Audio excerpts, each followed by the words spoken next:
There are different challenges that arise for multi-passionate people when it comes to mastery. And one of those challenges is a particular inner conflict that you have to really understand. Otherwise, it can pull you away from what it is that you're meant to be doing with your life and pull you away from pursuing mastery. And I want to talk to you about it. I want to teach you about what this conflict is, both on a conceptual level, as well as give you an example that is very, very common for many multi-passionate people that I work with and come across. And my name is Joe Yulee. I'm a philosopher. I am deeply obsessed with vocations, callings, paths. That's why I educate people here on places like YouTube, Substack. I have a podcast called the Career Archetypes Podcast. That's why I help people to choose the right career path with conviction by unearthing their very own career archetype in our online community. And I do this because every single person in the world, they have a calling.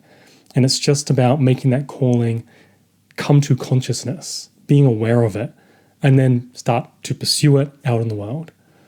And when it comes to people that are multi-passionate, this tension that I'm referring to often comes from having the wrong paradigm in their mind.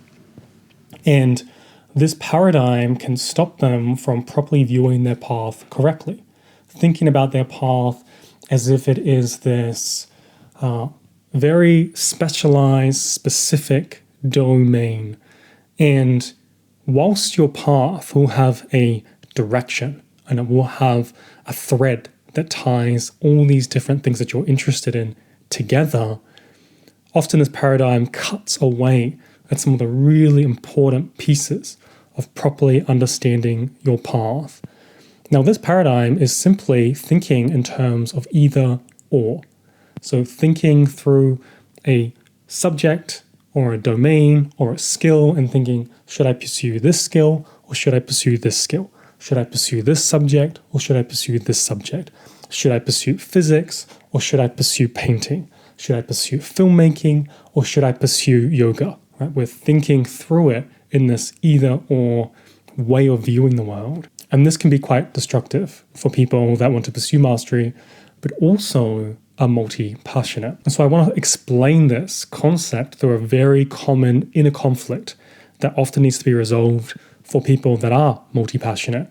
And it's this conflict of creating versus helping others, or being creative versus serving. So we have these two different sides of things. We have the creativity side of things, and we have the service side of things. And people that are multi-passionate can often view things like, should I be creative and pursue a creative path, or should I serve others? Right? So we can see underneath this paradigm is in play, either or, right? We're deciding between the two. And yet, we have to start to question this paradigm completely in order to start to get at the resolution of this conflict, which I'm going to tell you later on at the end of this video. So when we're thinking through creativity versus service, we can start to think about it through psychology. So in the late 1800s, we had psychology come onto the scene. Everyone was talking about it.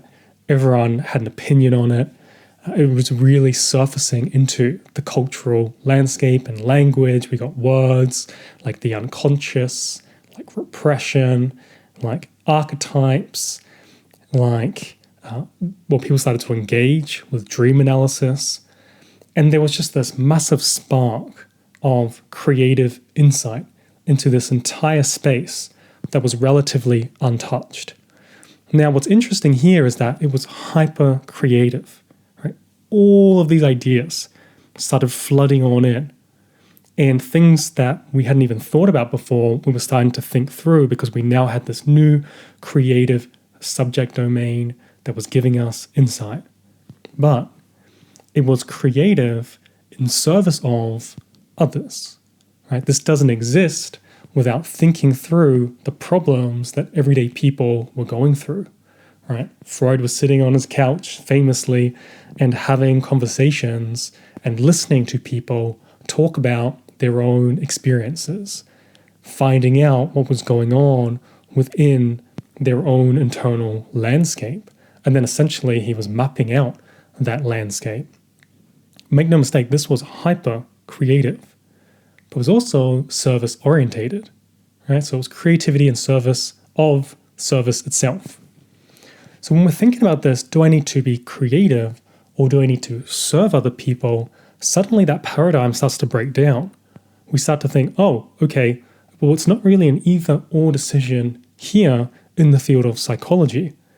And so we have to start to question the very categories that we were thinking about it through.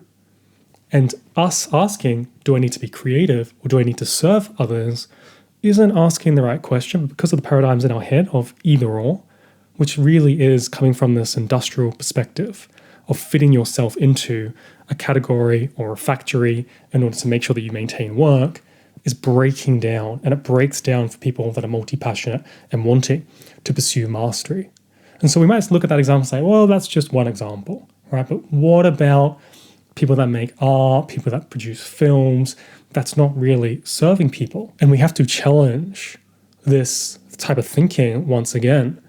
If we were to start to think about ourselves walking through the Louvre, witnessing amazing paintings, witnessing a painting of, say, Constance Mayer, right, with these moody images, these soft romantic expressions, right in sort of the domain of sort of neoclassical traditional masculine expressions, we suddenly start to find, right, something that might pull us in emotionally, that might give us different ideas, they might give us a perspective on life that we hadn't yet had until we started to connect with the particular types of art. If we watched a Paulo Sorrentino film, and we watched this film and we started to contemplate mortality, youth, the purpose of life in relation to aging, then we can't say, right, even after viewing it, maybe as pure entertainment, that it still didn't serve us in some way. It still didn't provide us something in some way.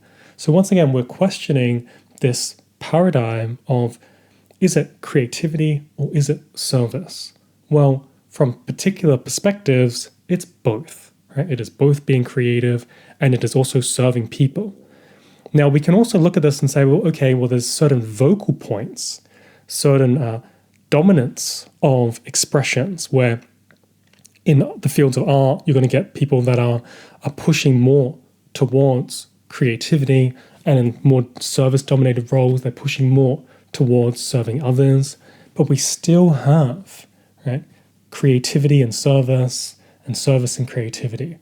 And we can't separate them so in such a black and white way because it doesn't quite work. And if we are to look at the medical industry, one of the most service-dominated industries, if someone was thinking between creativity and service, they might be thinking through this lens of service being for doctors and nurses, healers.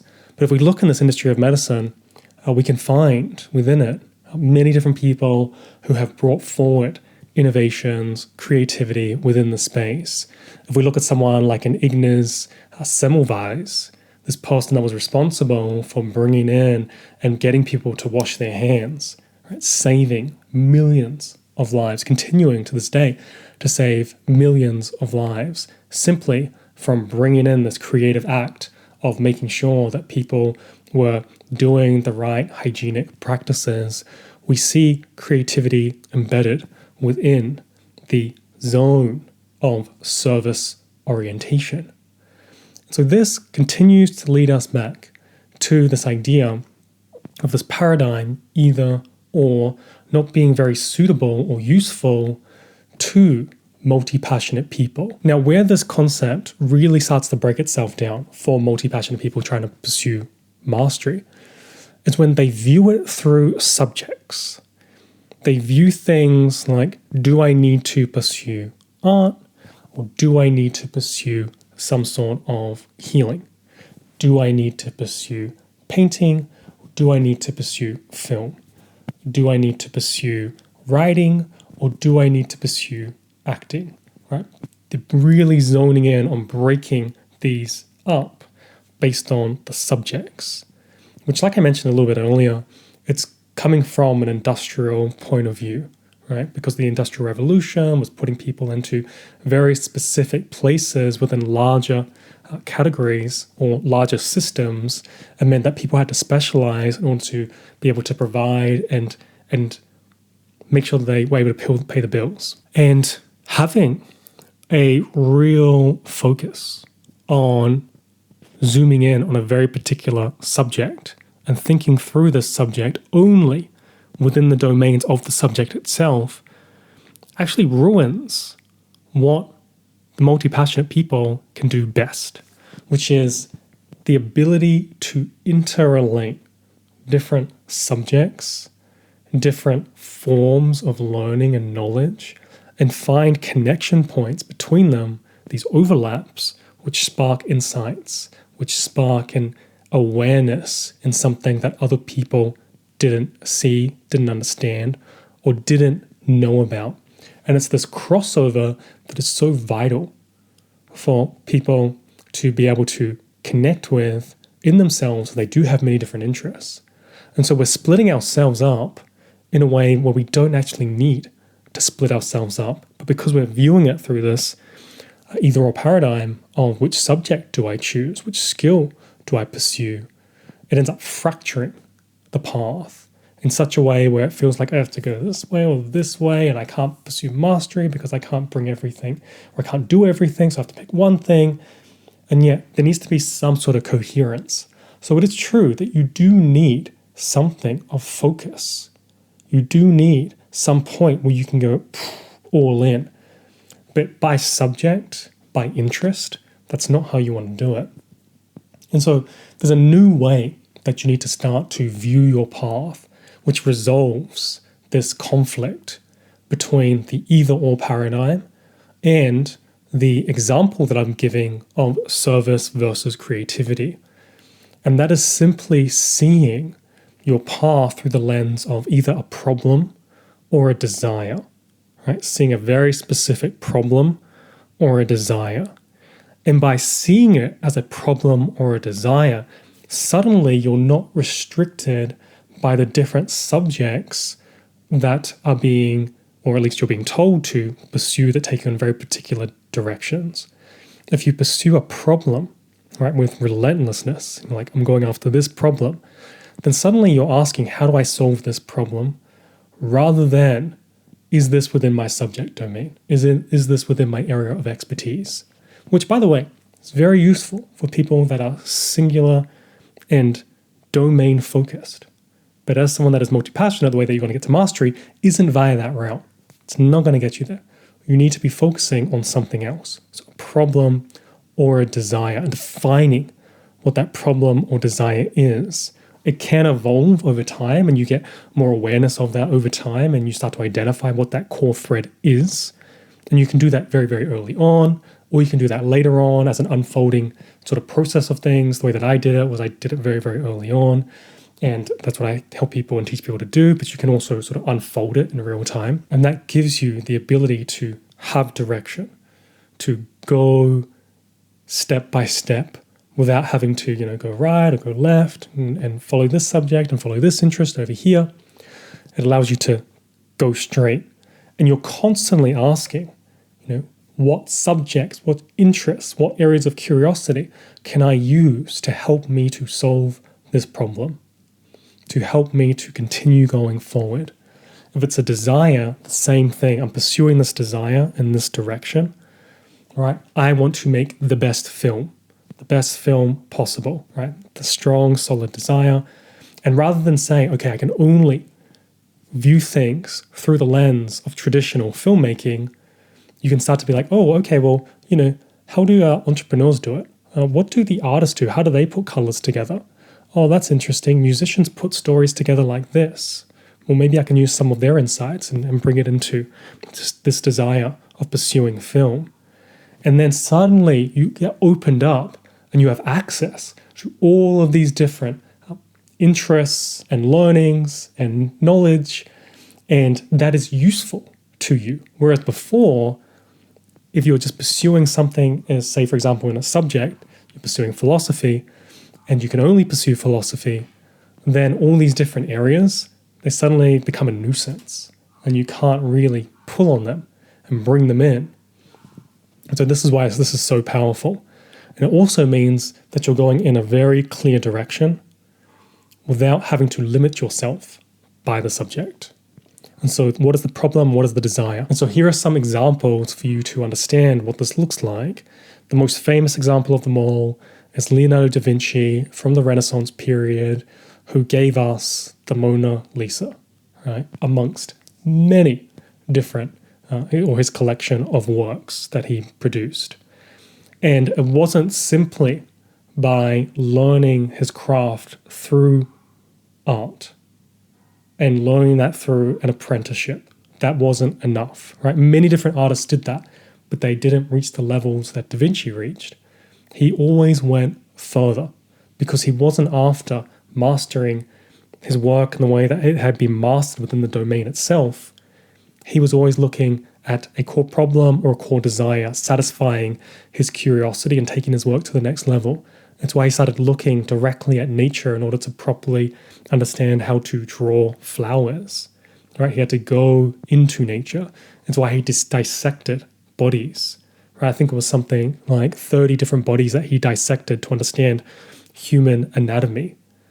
Right? He went into different fields, not because he was trying to rebel against different fields, not because he was like trying to collect different fields, but because he was trying to sort out and figure out this problem of being able to create at the level at which he could create. If we look at someone else, like, I mentioned psychology before, if we look at Carl Jung, right? Carl Jung, very famous depth psychologist who ended up being in many different fields. He could have stayed within the framework that Freud had laid out, but he went outside of that. He started to enter into alchemy, into astrology, into mythology, into really trying to understand different symbols throughout history. And by doing that, it allowed him to properly map out the psyche and help people to become whole, which was his whole thing, individuation. And so once again, he wasn't focused on staying within the field of psychology. Obviously, he was developing psychology, but he went outside of psychology to help him because he wasn't focused on mastering the field itself. He was instead focused on solving a problem and pursuing this desire that was within him. I would call this a soul-level desire. And we also have, as another example, Simone Weil, who was a very famous philosopher, and she really understood philosophy at the intellectual level. But then she started to want to understand it in the world, right? Really come to grips with it in the world through experience. And so you could find her in the Renault factories, right? Understanding the oppression of workers that were being faced because of the class that they were in. She was also really contemplating spirituality in solitude. And so she was entering into these states of, anthropology, religion, and yet she wasn't viewing it like that. She was viewing it as, okay, I want to truly understand what is going on here, right? This real core, what is happening, and really finding out for herself.